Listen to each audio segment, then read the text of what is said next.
Study for you. So guys, जैसा कि आज जो आपका एसएससी सीजीएल का 24 सितंबर के सेकंड शिफ्ट का एग्जाम हो गया है दोस्तों, जिसका जो है मैं आपको बिल्कुल 100% एक्यूरेट आंसर के साथ जो है इस वीडियो में बताऊंगा। तो देख लेते हैं कि किस प्रकार के जो है आज आपके 24 सितंबर के सेकंड शिफ्ट के एग्जाम में जो है प्रश्न पूछे गए हैं। उससे पहले एक बात और दोस्तों, कि जिन्होंने भी अगर चैनल को सब्सक्राइब नहीं किया है तो एसएससी सीजीएल एग्जाम से रिलेटेड पर्पल की अपडेट के लिए जो है चैनल को सब्सक्राइब जरूर कर दीजिएगा। और बगल में ही आपको एक बेल आइकन यानी घंटी का निशान भी दिख रहा होगा, तो आप उसे भी जो है जरूर प्रेस कर दीजिएगा। तो चलिए वीडियो को स्टार्ट करते हैं। तो आज का जो आपका पहला क्वेश्चन आया था कि रुद्राज पाटिल का संबंध ये जो आपका किस खेल से है। तो देखिए, रुद्राज पाटिल की बात कर ले तो ये जो आपका शूटिंग यानी निशानेबाजी खेल से संबंधित है, तो शूटिंग आपका यहाँ पे करेक्ट आंसर होगा। इसके अलावा बात कर ले रुद्राज पाटिल जो है ये चर्चा में कब आए थे। तो देखिए 2023 का जो आपका एशियन गेम्स हुआ था ना, जो कि आपका चीन के होंगजाओ शहर में आयोजित किया गया था, और इसमें जो आपके 10 मीटर एयर राइफल टीम स्पर्धा में जो है ये भारत के लिए पहला स्वर्ण पदक यानी गोल्ड मेडल जो वो जीते थे, तब से जो ये आपके चर्चा में रहे थे। तो शूटिंग आपका यहाँ पे करेक्ट आंसर होगा। नेक्स्ट क्वेश्चन आपका यहाँ पर था कि मुगल बादशाह बाबर का वास्तविक नाम जो वो पूछा गया था। तो देखिए, अगर बाबर की बात कर ले तो ये जो आपका मुगल साम्राज्य का जो ये संस्थापक था, और इसका जो वास्तविक नाम था ना, ये आपका जैनुद्दीन मोहम्मद था। तो जैनुद्दीन मोहम्मद आपका करेक्ट आंसर होगा। इसके अलावा बाबर से एक एग्जाम में आपका प्रश्न पूछा जाता है कि ये जो आपका बाबर था ना, ये आपका किस वंशज से था। तो देखिए, बाबर की बात कर ले तो ये अपने पिता की ओर से जो है ये आपका तैमूर वंश का जो वो वंशज था। वहीं अगर अपनी माता की ओर से पूछा जाए तो देखिए, ये जो आपका बाबर था ना, ये अपनी माता की ओर से जो है ये चंगेज खान का जो वो वंशज था। तो ये फैक्ट भी आप ध्यान में रखिएगा। इसके अलावा एग्जाम में एक प्रश्न और यहाँ से पूछा जाता है कि बाबर कितने वर्ष की आयु में जो है ये फरगना की गद्दी पर जो वो बैठा था। तो देखिए, बाबर जो है ये आपका 1494 ईस्वी में जो है 12 वर्ष की आयु में जो है ये फरगना, जिसका वर्तमान में नाम उज्बेकिस्तान है, और यहाँ का जो ये शासक बना था। तो ये पॉइंट भी आप ध्यान में रखिएगा।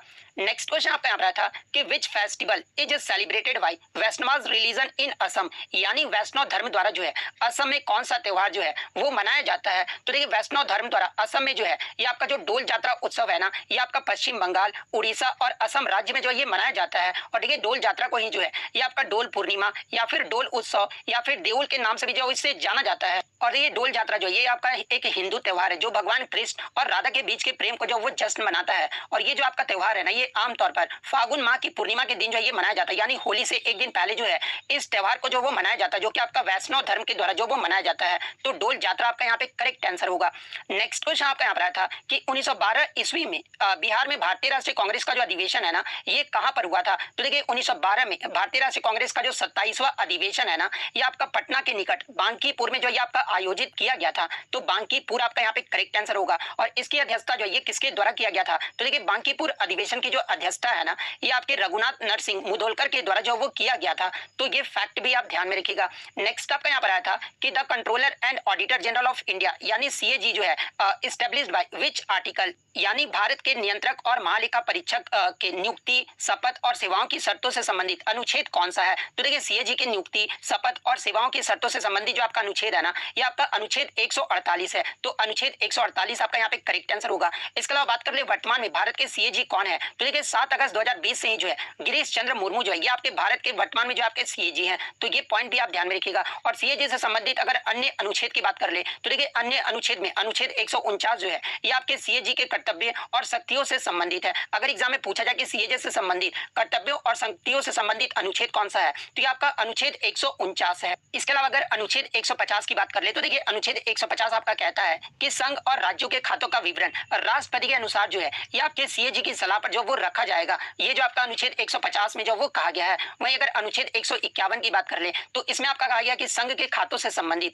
सीएजी की रिपोर्ट जो है ये आपका राष्ट्रपति को जो वो सौंपा जाएगा, जो संसद के प्रत्येक सदन के पटल पर जो है इसे रखा जाएगा। इसके अलावा किसी राज्य के लेखाओं के संबंध में भारत के नियंत्रक महालेखा परीक्षा की जो रिपोर्ट है ना, ये राज्य के राज्यपाल को जो वो प्रस्तुत की जाएगी और उन्हें राज्य के विधानमंडल के समक्ष जो वो रखा जाएगा। तो ये जो आपका बात जो है ना, ये आपका अनुच्छेद 151 में जो वो कहा गया है। इसके अलावा सीएजी से संबंधित अनुच्छेद 79 भी है, जिसमें शुद्ध आय की जो गणना है ना, ये सीएजी द्वारा प्रमाणित जो वो किया जाता है, और इसका जो प्रमाण पत्र है वो अंतिम जो वो माना जाता है। तो ये सारे फैक्ट जो आपको ध्यान में रखना है। नेक्स्ट क्वेश्चन आपका आ रहा था कि 1927 में मंदिर प्रवेश आंदोलन जो है ये किसने शुरू किया था। तो देखिए, 1927 का मंदिर प्रवेश जो आंदोलन है ना, ये आपके भीमराव अंबेडकर के द्वारा जो वो शुरू किया गया था। और ये जो आपका आंदोलन था ना, ये आपके निचली जाति के लोगों को जो है मंदिर में प्रवेश की अनुमति देने के लिए जो है ये जो आपका आंदोलन जो वो किया गया था। तो भीमराव अंबेडकर आपका यहाँ पे करेक्ट आंसर होगा। नेक्स्ट क्वेश्चन आपका यहाँ था कि उत्तर भारत में सबसे ज्यादा जो ठंड है ना, ये किस महीने में जो वो पड़ता है। तो देखिए मैं आपको बता दूं कि उत्तर भारत में सर्दियों के मौसम में जो है दिसंबर और जनवरी का जो महीना होता है ना, ये सबसे ठंडे महीने जो है वो माना जाता है। और इन महीनों में जो टेम्परेचर यानी तापमान जो है ना, ये कभी कभी शून्य से भी नीचे जो है वो चला जाता है। इसके अलावा उत्तर भारत में सर्दी का मौसम जो है ये आमतौर पर नवंबर के मध्य से शुरू होकर जो है फरवरी के अंत तक जो ये आपका रहता है। और इस दौरान जो औसत टेम्परेचर रहता है ना, वो आपका 22 डिग्री सेल्सियस से लेकर जो है 5 डिग्री सेल्सियस के बीच जो है वो आपका औसत तापमान जो वो रहता है। तो ये पॉइंट भी आप ध्यान में रखिएगा। नेक्स्ट आपका यहाँ पर आया था कि मेक इन इंडिया योजना जो है ये आपका किससे संबंधित है। तो देखिए मेक इन इंडिया योजना की बात कर ले तो ये जो आपका मैन्युफैक्चरिंग यानी आपका विनिर्माण से जो वो संबंधित है, तो मैन्युफैक्चरिंग आपका यहाँ पे करेक्ट आंसर होगा। इसके अलावा अगर मेक इन इंडिया की योजना की बात कर ले तो ये जो आपका मेक इन इंडिया जो योजना है ना, ये भारत सरकार की एक योजना है। और इस योजना को जो है ये आपका प्रधानमंत्री नरेंद्र मोदी के द्वारा जो है 2014 में जो इसे शुरू किया गया था। और इस योजना का जो मुख्य उद्देश्य है ना, ये घरेलू विनिर्माण क्षेत्र को जो वो बढ़ावा देना है और देश में निवेशों को भी जो वो बढ़ावा देना है। तो ये फैक्ट भी आप ध्यान में रखिएगा।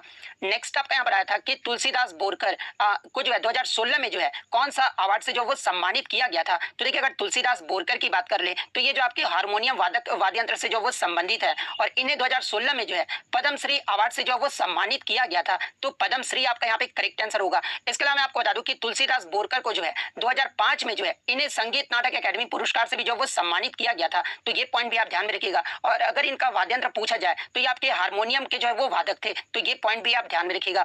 नेक्स्ट क्वेश्चन आपका यहाँ पर था कि निम्न में से आपका कौन सा कथन जो वो गलत दिया गया है। जहां पे आपके फंडामेंटल राइट्स के जो है 3 आपके कथन जो वो दिए गए थे, जिसमें पहला कथन आपका दिया गया था कि मौलिक अधिकार कानून द्वारा जो वो सुरक्षित है। तो ये तो आपका फंडामेंटल राइट्स के बारे में सही कथन जो वो दिया गया है। दूसरा कथन आपका दिया गया था कि फंडामेंटल राइट्स यानी मौलिक अधिकार जो है ये आपका अनुच्छेद 12 से 35 तक जो ये वर्णित है। तो ये भी आपका मौलिक अधिकार के बारे में जो वो सही दिया गया है। तीसरा जो कथन था ना कि मौलिक अधिकार की जो अवधारणा है ना, ये ब्रिटेन के संविधान से जो वो लिया गया है। तो ये कथन जो आपका गलत दिया गया था, क्योंकि मौलिक अधिकार की जो अवधारणा है ना, ये आपका ब्रिटेन नहीं यूएसए यानी अमेरिका के संविधान से जो वो लिया गया है। तो ये वाला ऑप्शन सी जो होगा ना, वो आपका यहाँ पे करेक्ट आंसर होगा, क्योंकि आपको गलत कथन जो वो बताना था। नेक्स्ट क्वेश्चन आपका यहाँ पर कि विच ओशियन सराउंड्स साउथ अंटार्कटिका यानी दक्षिण ध्रुव के चारों ओर जो है किस कौन सा महासागर जो वो फैला हुआ है। तो देखिए दक्षिण ध्रुव के चारों ओर जो है ये आपका साउथर्न ओशियन यानी दक्षिण महासागर जो है ये आपका फैला हुआ है। और इसे कभी कभी जो है आपका अंटार्कटिक महासागर भी जो वो कहा जाता है। और ये जो महासागर है ना, ये आपके अंटार्कटिका महाद्वीप को जो वो घेरता है और 60 डिग्री दक्षिण अक्षांश के नीचे जो है आपका स्थित है। तो दक्षिण महासागर यानी साउथर्न ओशियन जो आपका यहाँ पे करेक्ट आंसर होगा।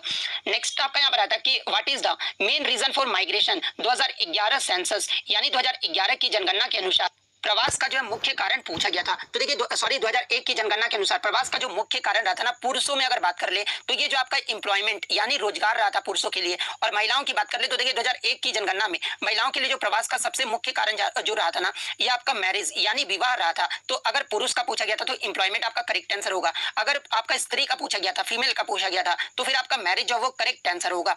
नेक्स्ट क्वेश्चन आपका यहाँ पर था कि आपका जो एक पूछा गया था क्वेश्चन, निम्नलिखित में से किस ओडिसी नर्तक को जो है 2000 ईस्वी में पद्म विभूषण से जो वो सम्मानित किया गया था। तो देखिए 2000 ईस्वी में आपके जो ओडिसी नर्तक है ना केलुचरण महापात्रा, इन्हें जो पद्म विभूषण से जो वो सम्मानित किया गया था। तो केलुचरण महापात्रा आपका यहाँ पे करेक्ट आंसर होगा। इसके अलावा केलुचरण महापात्र के अन्य पुरस्कार की अगर मैं बात करूं तो देखिए इन्हें 1972 में जो है पद्मश्री अवार्ड से सम्मानित किया गया था। 1966 यानी 1966 में जो है इन्हें संगीत नाटक अकादमी पुरस्कार से सम्मानित किया गया था। 1981 में जो आपका कालिदास सम्मान दिया जाता ना मध्य प्रदेश सरकार के द्वारा, इन्हें जो 1981 में कालिदास सम्मान से जो है सम्मानित किया गया था। इसके अलावा इन्हें 1989 में जो है पद्म भूषण पुरस्कार से भी जो वो सम्मानित किया गया था। तो ये पॉइंट भी आप ध्यान में रखिएगा। इसके अलावा एग्जाम में एक प्रश्न और यहाँ से पूछा जाता है कि सबसे कम उम्र में पद्म विभूषण प्राप्त करने वाली जो है भारतीय नर्तकी का नाम जो वो पूछा जाता है। तो देखिए सबसे कम आयु में पद्म विभूषण प्राप्त करने वाली जो आपकी पहली भारतीय नर्तकी है ना, ये आपका सोनल मानसिंह है। और सोनल मानसिंह का जो संबंध है ना, ये आपका भरतनाट्यम और ओडिसी नृत्य से है। तो ये पॉइंट भी आप ध्यान में रखिएगा। और सोनल मानसिंह को जो है ये आपका 2003 में जो है पद्म विभूषण से सम्मानित किया गया था। और 1992 में जो है इन्हें पद्म भूषण से जो वो सम्मानित किया गया था, जो कि आपका सबसे कम उम्र की जो है ये प्राप्त करता थी।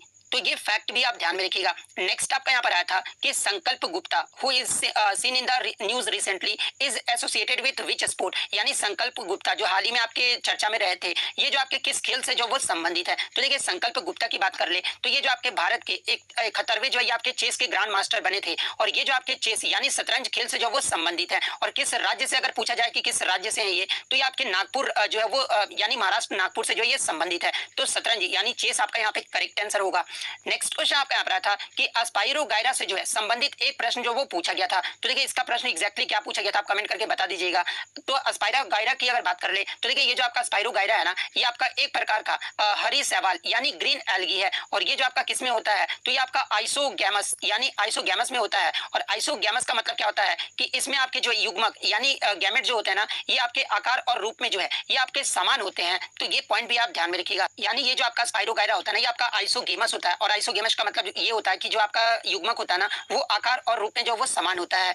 नेक्स्ट क्वेश्चन आपका यहाँ पर था कि Puducherry chief minister who one in 2021 from which political party, यानी जो आपके पुडुचेरी को जो 2021 में जो आपके मुख्यमंत्री बने थे ना, जिनका नाम क्या था, तो है ना इनका जो नाम था ना वो आपका एन रंगास्वामी था। एन रंगास्वामी जो आपके पुडुचेरी के जो आपके 7 मई 2021 को प्रधान जो आपके मुख्यमंत्री बने थे, ये जो आपके किस पार्टी से जो वो संबंधित है। तो देखिए एन रंगास्वामी की बात कर ले तो ये आपके ऑल इंडिया एनआर कांग्रेस पार्टी से जो है वो संबंधित है। तो ऑल इंडिया एनआर कांग्रेस पार्टी आपका यहाँ पे करेक्ट आंसर होगा।